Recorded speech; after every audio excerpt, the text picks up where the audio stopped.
Hey guys, good morning from Dwarka. અને આજે છે અમારો અહીંયા લાસ્ટ ડે.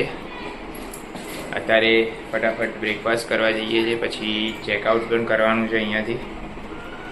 અને આજનો અમારો રન એપ્રોક્સ 700 કિલોમીટરનો છે, કેમ કે અમે લોકો ડાયરેક્ટ જામનગરથી રાજકોટ થઈને નથી નીકળતા, ગાંધીનગર વાયા માધવપુર, સોમનાથ ને એ બધે થઈને નીકળીએ છીએ. તો સોમનાથ જઈએ કે ના જઈએ હજુ કન્ફર્મ નથી, પણ જોઈએ છે જે રીતના ટાઈમ સેટ થાય એ રીતે. તો ફટાફટ હવે જઈએ હવે નાસ્તો કરવા, અને પ્રોપર્ટીનો પણ તમને ઓવરવ્યૂ એક વખત બતાવી દઉં છું કેવો છે કેવો નહીં. રિઝોર્ટનો આવ્યો પાછળનો બેક સાઈડનો વ્યૂ છે, જ્યાં ફૂડ કોર્ટ આવેલું છે. અહીંયાથી સ્ટાર્ટ કરું છું તમને આખી પ્રોપર્ટી બતાવવા માટે, કેમ કે અમે પણ અહીંયા બ્રેકફાસ્ટ માટે આવ્યા છીએ અત્યારે. તો આવી રીતના કંઈક ફૂડ વર્લ્ડ છે, અને અહીંયાનો સિટિંગ એરિયા પણ તમે જોઈ શકો છો, પ્રોપર અરેન્જ કરીને રાખેલો છે બધી જ રીતે. અને બ્રેકફાસ્ટની અંદર હાલ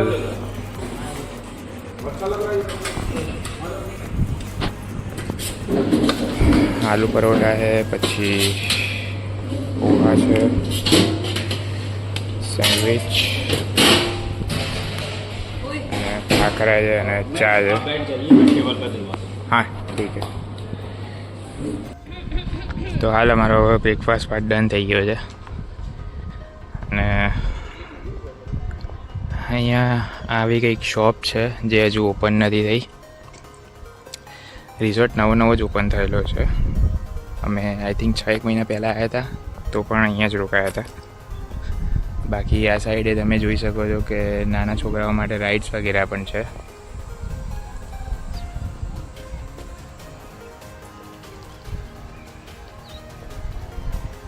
અહીંયા ઓક્ટોબસ રાઇડ પણ છે, નાના નાના ઝૂલા બી છે. પછી એક આ વચ્ચોવચ્ચ મસ્ત બનાવ્યું છે કાનુડાની મૂર્તિ, જે ખાસી ઊંચી છે, એક દૂરથી તમને પણ દેખાઈ જશે. પછી અહીંયા તમને આ દેખાતા હશે કે અહીંયા વિડીયો સિનેમા કરીને લખેલું છે, તો એ બી એક હોલ છે. પછી એની બાજુમાં છે જંગલ સફારી, જેમાં અંદર તમને બતાવે છે બધી થીમ પાર્ક ને એવું બધું જ છે અંદર જંગલનું. એના પછી બાજુમાં છે હોરર હાઉસ પણ સારું એવું છે જોવા માટે. પછી અહીંયા એક કૃષ્ણ ભગવાનના રિગાર્ડિંગ આખું મ્યુઝિયમ બનાવેલું છે, તો એ પણ અહીંયા અવેલેબલ છે. બીજું એક આપણો આ સાંસ્કૃતિક વારસો જે લખ્યું, તો એની અંદર બી જૂનું જે બધું વપરાતા હતા સાધનો ઘર ચલાવવા માટે, ઘર કેવું હતું એ બધું જ અહીંયા છે. અહીંયા જેટલી પણ વસ્તુઓ પડી છે એની બધી જ અહીંયા હિસ્ટ્રી લખેલી છે. જો પટારો લખ્યો છે, મજૂરા લખ્યા છે, અનાજની કોઠી, ગાડું, કેટલું વર્ષ જૂનું છે બધું જ અહીંયા માહિતી અહીંયા અવેલેબલ છે. અને એ તમને અહીંયા જે પણ લખ્યું છે બધું જ તમને હું બતાવું. હવે સૌથી પહેલાં એન્ટ્રન્સ થશો તો તમને એક આ ગાડું મળશે જોવા. પછી આ નાનું ગાડા ટાઈપ છે, આ અનાજનો પીઠારો છે, અને એક આ મકડી તમે જોઈ શકો છો. વાઇલ્ડ લાઈફ પણ જોડે તમને બતાવી રહ્યો છું. બહુ જ મોટી મકડી છે, ખબર નહીં કેવી છે. પછી આ ચક્કી છે. પછી આ જૂના જમાનાનો કૂવો ટાઈપ બનાવ્યું છે અહીંયા ના જતા કોઈ ના. પછી આ એક ઘર ટાઈપ છે. પછી આ જૂનું ઝાડ જેવું છે, સુકાઈ ગયેલું આખું.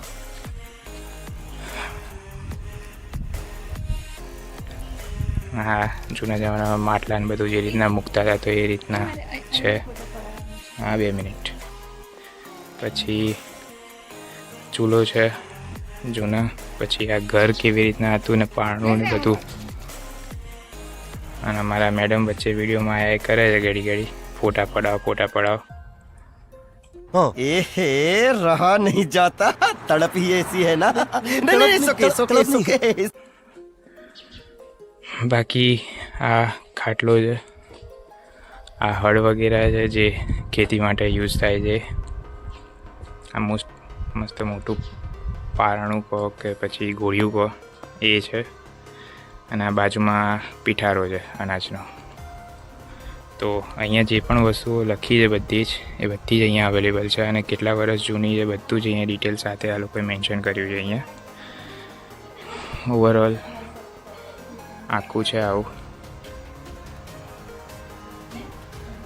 હવે જઈએ ફટાફટ રૂમ સાઈડે, ચેકઆઉટ કરીએ અને નીકળીએ. આ છે આપણું સાંસ્કૃતિક આપણો વારસો. એના પછી આગળ તમે વધશો તો સેલ્ફી ઝોન છે. અહીંયા એક 3D સેલ્ફી ઝોન છે અહીંયા અવેલેબલ, તો ત્યાં પણ તમે કરી શકો છો રાઈડ વગેરે જે બી તમારે. બાકી ઓવરવ્યૂ આખી આ પ્રોપર્ટીનો નજારો આવો છે કંઈક. શાંત છે, એકદમ પીસફુલ જગ્યા છે. કોઈ જ વ્હીકલનો અવાજ નહીં, માર્કેટ કશું જ નહીં. સારી પ્રોપર્ટી છે અહીંયા. તમને લોકોને આવવું હોય તો મસ્ત તમે આવી શકો છો, રહી શકો છો. જે કા મિરર ઝોન પણ છે અહીંયા અવેલેબલ. અને અહીંયા આવશો તમે તો આ મેડમ અહીંયા તમને અવેલેબલ મળશે. આ છે રિઝોર્ટનો ફર્સ્ટ એન્ટ્રન્સ વ્યૂ, જ્યાં તમને 2 માળિયામાં રૂમ્સ અવેલેબલ છે. અહીંયા પાછળ સિંગલ માળિયા છે, પછી આ બાજુ બી છે સિંગલ માળિયા, બધા હટ ટાઈપ જે બનાવેલા છે. અને અહીંયા સ્વિમિંગ પુલ પણ છે અવેલેબલ, જે તમે પે કરો છો તો એની અંદર જ આઈ થિંક ઇન્ક્લુડ થઈ જાય છે. એ રીતનું જ છે અહીંયા. અને બાકી પ્રોપર્ટી ઓવરઓલ મસ્ત છે. અને કોઈને રાઇડ્સ વગેરે પણ કરવી હોય તો એ પણ અહીંયા થાય છે. જે કિડ્સ વગેરે છે એ લોકો માટે પણ છે અહીંયા બધી જ સુવિધાઓ. અને સ્વિમિંગ પુલની અંદર પણ તમે જોઈ શકો છો કે આવી રીતના આ મોટો સ્વિમિંગ પુલ છે, એના પછી આ મીડિયમ છે, એના પછી એકદમ સ્મોલ છે જે નાના છોકરાઓ માટે હોય. આ મીડિયમ છોકરાઓ જે 8-10 વર્ષના હોય એ લોકો માટે છે. પછી આ સ્વિમિંગ પુલ બીજો બી છે અહીંયા. અને જોઈ શકો છો તમે ઓવરઓલ પ્રોપર્ટી આખી. આગળ મેં ફર્સ્ટ ટાઈમ જ્યારે આવ્યો તો ત્યારે પણ મેં વિડીયોમાં બતાવેલું જ છે આ બધું. તો બી અત્યારે સેકન્ડ ટાઈમ બતાવી રહ્યો છું. અને અહીંયાના મેનેજર હશે તો એમને પણ હું એ વખત અમને મલાઈ દઉં છું.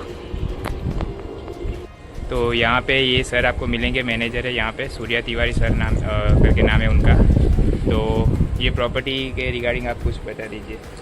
ये प्रॉपर्टी हमारे सन 2021 से रनिंग है और इसमें हमारे अभी 36 रूम्स अवेलेबल हैं. एंड इंस्टॉलमेंट्स के लिए जो अभी थीम पार्क अम्यूजमेंट पार्क है, बट अभी वो स्टिल बंद है. आई थिंक 15 डेज आफ्टर वो रनिंग हो जाएगा. और यहाँ पे जो है फूड क्वालिटी हमारा 5 स्टार रेटिंग का है. फैसिलिटीज़ तो आप 2 बार हमारे पास आ चुके हैं तो आपको तो आइडिया आ ही गया है.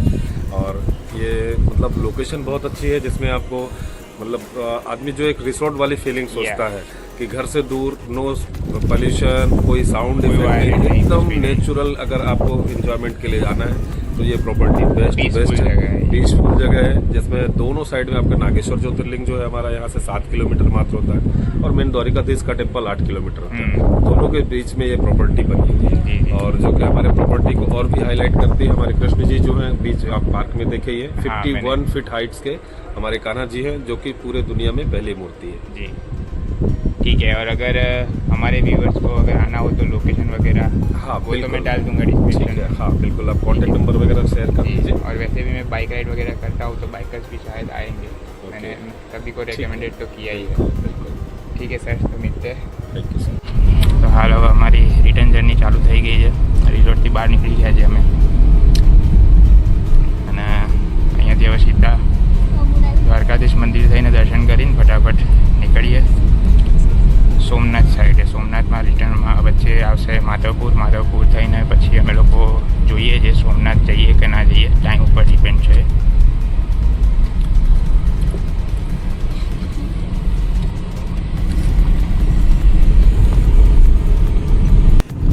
તો ફાઇનલી દ્વારકાની બહાર આવી ગયા છે અમે. આ સાઈડે દ્વારકાધીશનો ગેટ છે.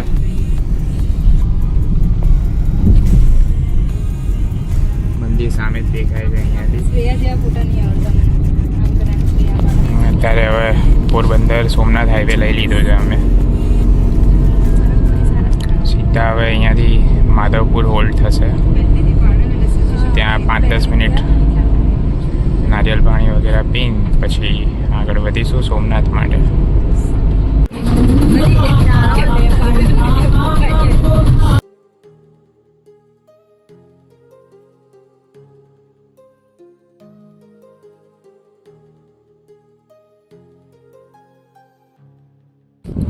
હાલ હવે અમે લોકો માધવપુર બીચ પહોંચી ગયા છીએ અને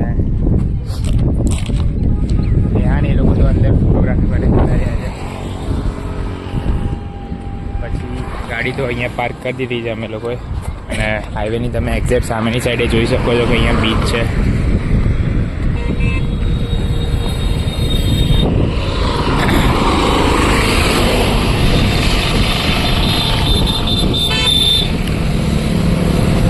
દરિયાની એક્ઝેક્ટ જોડે જ નારિયેલ પાણી વગેરે પણ છે, તો એ પણ તમે લોકો પી શકો છો અહીંયા પીવું હોય તો.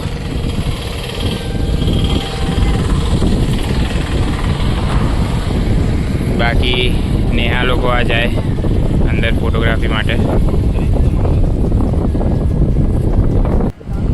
કોઈને હોર્સ રાઈડ યા કેમલ રાઈડ કરવી હોય તો એ પણ અવેલેબલ છે અહીંયા માધવપુર બીચ ઉપર. બાકી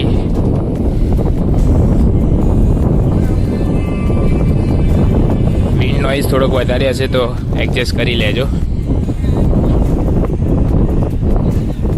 બાકી માધવપુર બીચ એકદમ નીટ એન્ડ ક્લીન અને મસ્ત છે.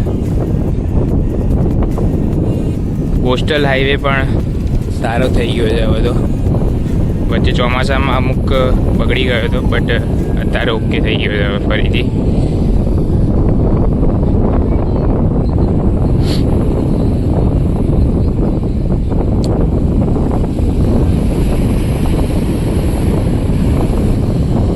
એકદમ બ્લુ પાણી છે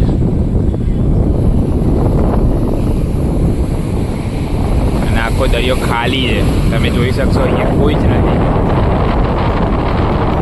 5-10 સિવાય દૂર દૂર સુધી.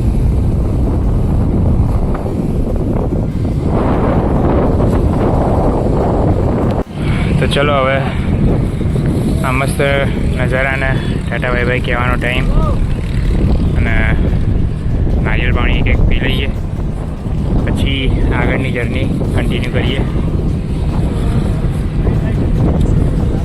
બાકી લાસ્ટ વાર એક આ લોકેશન જોઈ લો એ પછી ખબર નહીં હવે ફરીવાર ક્યારે આવીએ છીએ. અને બીચની જસ્ટ સામે જ અમારી ગાડી પાર્ક થયેલી છે અહીં રહી, એટલે એટલું બધું વોકિંગ નથી. અને આ લોકો પણ હવે આવી ગયા છે ફોટા પડાવીને 3 જણા. થાકતા આવી રહ્યા છે શાંતિથી. ગાડીમાં આવીને ઊંઘી જવાના છે. ચલો ફટાફટ નારિયેળ પાણી પી લઈએ. અત્યારે હવે માધવપુર બીચથી અમે લોકો નીકળી ગયા છીએ. માધવપુર બીચ ચાલે છે. ગુજરાતમાં કોસ્ટલ હાઈવે રાઈડ કરવા માટે બેસ્ટ જગ્યા જઈ રહી છે. હવે અહીંયાથી ફટાફટ પહોંચીએ. હવે A few moments later. જુનાગઢમાં આપણે એન્ટર થઈ ગયા છીએ અને સામે જ ગિરનાર પર્વત છે. બટ અત્યારે અમે લોકો નથી જતા એ બાજુ કેમ કે ઓલરેડી લેટ ચાલીએ છીએ. તો અત્યારે બને એટલું ફટાફટ અમદાવાદ પહોંચીએ. અને રસ્તામાં હું એટલું બધું શૂટ નહીં કરતો કેમ કે ઓલરેડી આ રસ્તા ઘણી વખત બતાવી ચૂક્યો છું હું રસ્તા, તો કોઈ મતલબ નહીં બનતો એટલો બધો. જ્યાં જ્યાં ઊભા રહીશું ત્યાં બતાવી દઈશ. હેલો ગાઈસ, અમે હવે ચાલુ થઈ ગયો વિડિયો. बड़ा हरामी हो बेटा. Are you comedy me? મને એમ તો ખાલી રમવા ના હવે બોલે છે. क्या बोला तूने? તો ફાઇનલી પ્લાનમાં સડન ચેન્જ આવ્યો છે. અત્યારે જુનાગઢ આવી ગયા છીએ અમે બધાની ઈચ્છા હતી કે ભવનાથના દર્શન કરવા અને ગિરનારના દર્શન કરવા. તો સ્પેશિયલ હાઈવે પર મેં તમને લાસ્ટ ક્લિપમાં તમને દેખાયું હશે કે હાઈવે ઉપરથી મેં તમને જુનાગઢ ક્રોસ કરતા હતા અમે બાયપાસ. પણ એકદમ જ ઈચ્છા થઈ આ લોકોને કે ભાઈ જવું છે, તો આવી ગયા છે દર્શન કરવા તમને. તો આવી રીતના કંઈક ભવનાથનું મંદિર છે આખું. વાગવામાં અત્યારે જોઈ લો 5:15 વાગ્યા છે.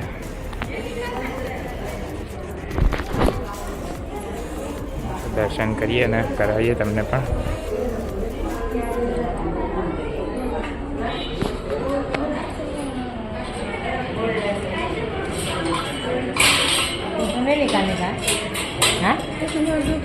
પૂછો. આ છે ભવનાથનો કુંડ છે. આ ભવનાથનો કુંડ છે કે જ્યાં પેલા આપણે બાવાઓ બધા પડે છે ને, અંદરથી ક્યાં લુપ્ત થાય છે, ઓરિજિનલ હોય છે ને જે અઘોરી.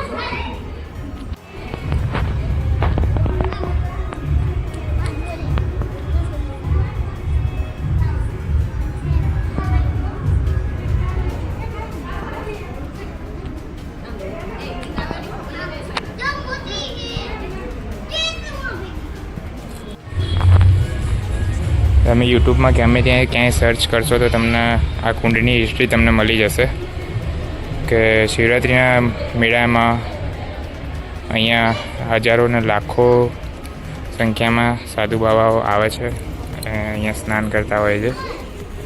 બાકી આ મંદિર છે અહીંયા આવું કંઈક.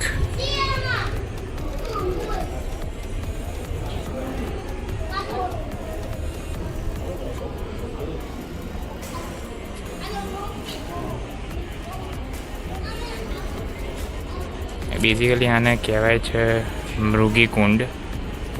અહીંયા લખ્યું જ છે કે જે પ્રવેશ કરવાની સખ્ત મનાઈ છે. અને આ આખું ભવનાથનું મંદિર આવું છે કંઈક. પાછળ જે દેખાય છે તમને શિવલિંગ જેવું, એ એનો અખાડો છે જ્યાં બાવાઓ બેસતા હોય છે.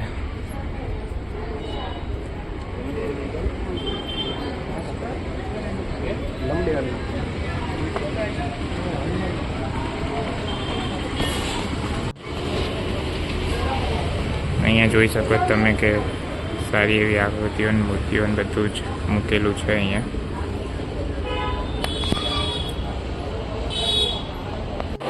આ આપણા અખાડો છે હાઈવે. આ ભવનાથનું મંદિર છે પાછળ, અને એક્ઝેક્ટ એને પાછળ જ શંભુ પંચ 10 નામ કરીને જૂના અખાડા કરીને છે. અહીંયા નામ લખેલું જ છે. તો ત્યાં અત્યારે અંદર દર્શન કરવા જઈએ છીએ. ત્યાં એકચ્યુઅલી અલાઉડ નથી ફોટોશૂટને, તો એ નહીં કરીએ આપણે. બાકી અહીંયાથી પછી હવે જઈશું સીધા ગિરનાર પર્વતમાં. સ્ટાર્ટિંગમાં ખાલી જસ્ટ દર્શન કરીને પાછા આવી જઈશું, કેમ કે અત્યારે ગિરનાર જવાની ઈચ્છા છે નહીં, કેમ કે ઓલરેડી ગાંધીનગર પહોંચવાનું છે અને 5:30 થઈ ગયા છે. તો ફટાફટ દર્શન કરીએ ને નીકળીએ.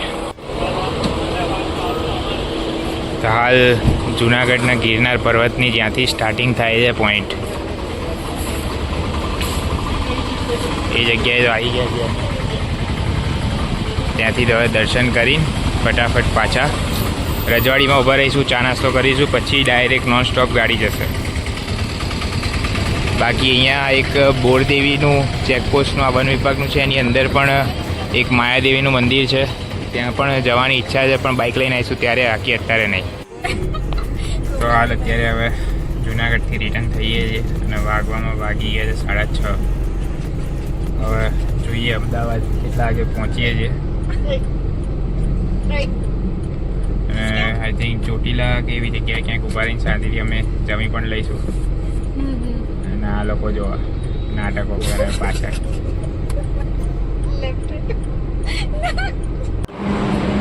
અત્યારે નાસ્તો તો એ બધું કરી લીધું છે, જમી લીધા છે. અહીંયા પાછળ ગણેશ છે, તો ત્યાં અમે લોકોએ જમી લીધું છે. અને 12 વાગી ગયા છે અત્યારે. તો એટલો બધો વ્લોગ મેં નથી ઉતાર્યો રસ્તાનો, કેમ કે નાઇટ જર્ની છે આખી, એટલે કશું ઉતાર્યું નથી મેં. અને ચોટીલા અમે લોકોએ અત્યારે જમવા માટે ઊભા રહ્યા હતા. સામે જ અહીંયા ચોટીલા મંદિર છે. તો ફટાફટ હવે ઘરે જઈએ અને ઘરે જઈને પછી વ્લોગ એન્ડ કરીએ આપણે.